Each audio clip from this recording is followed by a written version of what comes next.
প্রধান উপদেষ্টা doctor ইউনূসের press সচিব অন্তর্বর্তী সরকারের একাধিক উপদেষ্টা ও জুলাই আগস্টের আন্দোলনে নেতৃত্ব দানকারী নেতাদের অ্যাকাউন্টে শত শত কোটি টাকার সম্পদের সন্ধান মিলেছে। সম্প্রতি তাদের সেই অ্যাকাউন্টের কিছু স্ক্রিনশট ছড়িয়ে পড়েছে। ভাইরাল হওয়া এসব স্ক্রিনশটের বরাতে দাবি করা হচ্ছে যে ওই ব্যক্তিদের নামে থাকা অ্যাকাউন্টগুলোতে অনেক বিটকয়েন জমা রয়েছে, যার বাজার মূল্য শত শত কোটি টাকা। অন্তর্বর্তী সরকারের উপদেষ্টা আর ছাত্র নেতাদের অ্যাকাউন্টের স্ক্রিনশট ফাঁস করেছেন হাসিনা পুত্র সজীব ওয়াজেদ জয়। আসলে কি তাদের অ্যাকাউন্টে এত এত অর্থ আছে? থাকলে তা কোথা থেকে এসেছে? নাকি এসব বিষয়ে গুজব ছড়িয়েছেন হাসিনা পুত্র সজীব ওয়াজেদ জয়? চলুন বিস্তারিত জেনে নেওয়া যাক। ভাইরাল হওয়া স্ক্রিনশটের তথ্যমতে প্রধান উপদেষ্টার প্রেস সচিব শফিকুল আলমের নামে থাকা অ্যাকাউন্টে 93.06 বিটকয়েন রয়েছে, যার বাজার মূল্য প্রায় $10 মিলিয়ন বা 100 কোটি টাকা। একইভাবে সদ্য সাবেক উপদেষ্টা নাহিদ ইসলামের নামে থাকা অ্যাকাউন্টে 204.64 বিটকয়েন থাকার দাবি করা হয়েছে, যার মূল্য $19 মিলিয়ন বা 220 কোটি টাকা। এছাড়া স্থানীয় সরকার, পল্লী উন্নয়ন ও সমবায় মন্ত্রণালয়ের উপদেষ্টা আসিফ মাহমুদ সজীব ভুঁইয়ার নামে থাকা অ্যাকাউন্টে 113 বিটকয়েন রয়েছে, যার আনুমানিক মূল্য $12 মিলিয়ন বা 130 কোটি টাকা। এ তালিকায় আরও রয়েছে জাতীয় নাগরিক কমিটির মুখ্য সংগঠক সার্জিস আলমের নামে থাকা একটি অ্যাকাউন্ট। সেই অ্যাকাউন্টে 77.69 বিটকয়েন থাকার কথা বলা হচ্ছে, যার বাজার মূল্য প্রায় $7.76 মিলিয়ন বা 90 কোটি টাকা। অপরদিকে খান তালাত মাহমুদ রাফির নামে থাকা অ্যাকাউন্টে দাবি করা হয়েছে 11.09 বিটকয়েন রয়েছে, যার আনুমানিক মূল্য $1.1 মিলিয়ন বা 13 কোটি টাকা। এইসব দাবিগুলো সামাজিক যোগাযোগ মাধ্যমে ভাইরাল হয়েছে। সাবেক প্রধানমন্ত্রী শেখ হাসিনার ছেলে সজীব ওয়াজেদ জয় এ দাবিতে তার ভেরিফাইড ফেসবুক পেজে একটি পোস্ট করেছেন। এছাড়া ভারতের কয়েকটি গণমাধ্যমেও এসব দাবির ভিত্তিতে সংবাদ প্রকাশ করা হয়েছে। তবে এসব ফটোকার্ড সঠিক নয় বলে জানিয়েছে ফ্যাক্ট চেকিং প্রতিষ্ঠান রিউমার স্ক্যানার। বৃহস্পতিবার 27 ফেব্রুয়ারি তাদের ওয়েবসাইটে প্রকাশিত এক প্রতিবেদনে এ তথ্য জানানো হয়েছে। রিউমার স্ক্যানার প্রতিবেদনে বলা হয়েছে, অন্তর্বর্তী সরকারের উপদেষ্টা, প্রেস সচিব ও জুলাই আগস্ট আন্দোলনে নেতাদের নামে ছড়িয়ে পড়া বাইন্যান্স অ্যাকাউন্টের স্ক্রিনশটগুলো সঠিক নয়। প্রযুক্তির কারসাজিতে এসব স্ক্রিনশট তৈরি করা হয়েছে এবং একটি অনির্ভরযোগ্য সূত্রের বরাতে প্রচারিত হচ্ছে। ভাইরাল এ দাবির সূত্র অনুসন্ধান করে রিউমার স্ক্যানার টিম জানতে পেরেছে এটি দ্য এশিয়া পোস্ট নিউজ নামের একটি কথিত অনলাইন পোর্টালের বরাতে প্রচার করা হচ্ছে। গত 25 ফেব্রুয়ারি অনলাইন পোর্টালটিতে বাংলাদেশের অন্তর্বর্তীকালীন সরকারের কর্মকর্তাদের বিরুদ্ধে দুর্নীতির অভিযোগ, ঘুষ ও অবৈধ অর্থ বিটকয়েনে সংরক্ষিত শিরোনামে প্রকাশিত একটি প্রতিবেদনে ওই দাবি করা হয়। The Asia Post news online পোর্টালটি নিয়ে অনুসন্ধান করে রিউমার স্ক্যানার জানতে পেরেছে 2024 সালের 20 নভেম্বর প্রথমবারের মতো এই পোর্টালে প্রতিবেদন প্রকাশ করা হয়।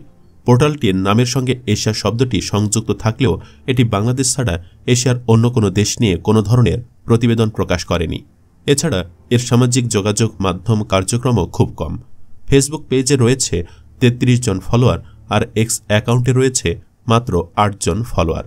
ওয়েবসাইটটিও একটি ওয়ার্ডপ্রেস ব্লগের মাধ্যমে পরিচালিত হচ্ছে, যেখানে কোনো সম্পাদক, প্রকাশক বা পরিচালকের নাম পরিচয় দেওয়া নেই। এমনকি অফিসের কোনো ঠিকানাও উল্লেখ করা হয়নি।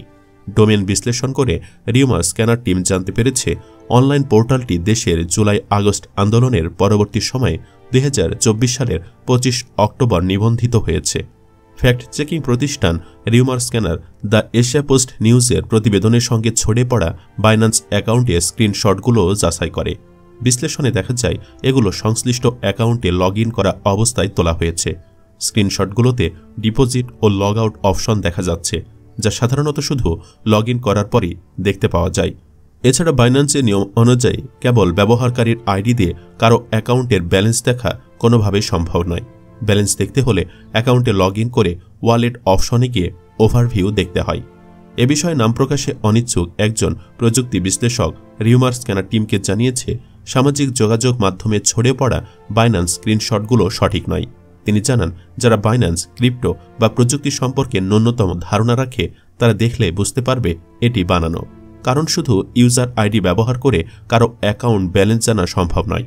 এইসব স্ক্রিনশট তৈরির পদ্ধতি ব্যাখ্যা করতে গিয়ে তিনি বলেন, এই স্ক্রিনশটগুলো আসলে ব্রাউজারের ইন্সপেক্ট টুল ব্যবহার করে তৈরি করা হয়েছে।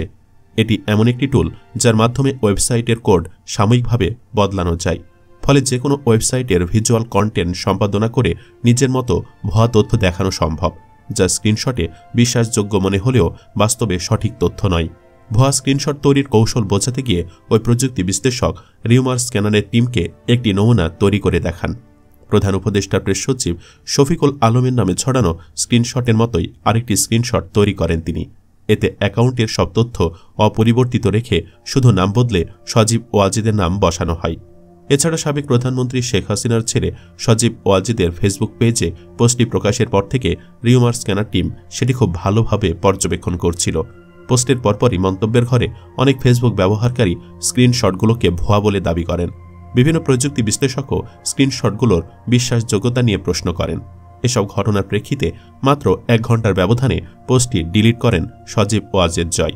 সুতরাং অন্তর্বর্তী সরকারের উপদেষ্টা, প্রেস সচিব এবং জুলাই আগস্টের আন্দোলনের নেতাদের নামে বাইন্যান্স অ্যাকাউন্টের স্ক্রিনশট সংক্রান্ত প্রচারিত দাবিটি সম্পূর্ণ ভুয়া ও ভিত্তিহীন।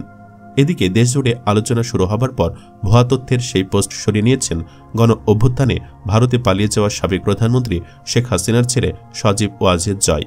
সেই পোস্টটি শেয়ার করে প্রেস সচিব শফিকুল আলম সাবেক প্রধানমন্ত্রীর ছেলে জয়কে অপতথ্যের জনক আখ্যা দেন। জয়ের ফেসবুক পোস্ট শেয়ার করে শফিকুল আলম লিখেন, অপতথ্যের জনক ও ডিজিটাল লুট মাস্টার আমার সম্পর্কে সম্পূর্ণ ভুয়া ও মনগড়া খবর ছড়াচ্ছেন। আমাদের জানামতে এই ওয়েবসাইটটি ভুয়া সংবাদ প্রকাশকারীদের মধ্যে একটি। তিনি আরও লিখেন, আমি আগেই আমার সম্পদের হিসাব প্রকাশ করেছি। আমার কোনো ক্রেডিট কার্ড বা ডেবিট কার্ড নেই, শুধু একটি রাষ্ট্রায়ত্ত ব্যাংকে অ্যাকাউন্ট আছে। আমার বিরুদ্ধে কিছু খুঁজে পেলে খুশি হব। জয় পোস্ট সরিয়ে ফেললে শফিকুল আলম আরেক পোস্টে লিখেন, তথ্য বাবা ঘুম থেকে উঠে আমার সঙ্গে নাহিদ ইসলাম ও আসিফ মাহমুদ সম্পর্কে একটি ভুয়া খবর শেয়ার করেন। কয়েক ঘণ্টা পর সেটি সরিয়ে ফেলেন। তিনি লেখেন, এই হলো সেই অপতথ্যের জনক যাকে বাংলাদেশ আওয়ামী লীগের সমর্থকরা পূজা করেন। এই সেই তথাকথিত হার্ভার্ড থেকে পড়াশোনা করা ডিজিটাল লুটমাস্টারের কাজের নমুনা। এটি তার মায়ের কাছ থেকে পাওয়া এক ধরনের জিনগত রোগ, যিনি জন্মগতভাবে মিথ্যাবাদী। প্রেস সচিব লিখেন, তার মা একমাত্র সত্য কথাটি তখনই বলেছিলেন যখন তিনি গর্ব করে একদল মহাশেফ সাংবাদিককে জানিয়েছিলেন তার পিয়ন 400 কোটি টাকা আয় করেছে। ওই কোটি টাকার পিয়নের অবৈধ সম্পদের তদন্ত শুরু হলে দেখা যায় তিনি আসলে 630 কোটি টাকারও বেশি অর্থ কামিয়েছেন। এর আগেও জয় একাধিক ভুয়া তথ্য ছড়িয়ে দেশের মানুষকে বিভ্রান্ত করেছেন।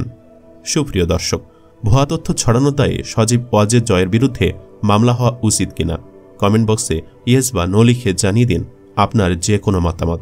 ভিডিওটি ভালো লেগে থাকলে ভিডিওটিতে একটি লাইক দিন এবং শেয়ার করুন। আর অবশ্যই আমাদের চ্যানেলটি সাবস্ক্রাইব করুন। ধন্যবাদ এতক্ষণ সাথে থাকার জন্য।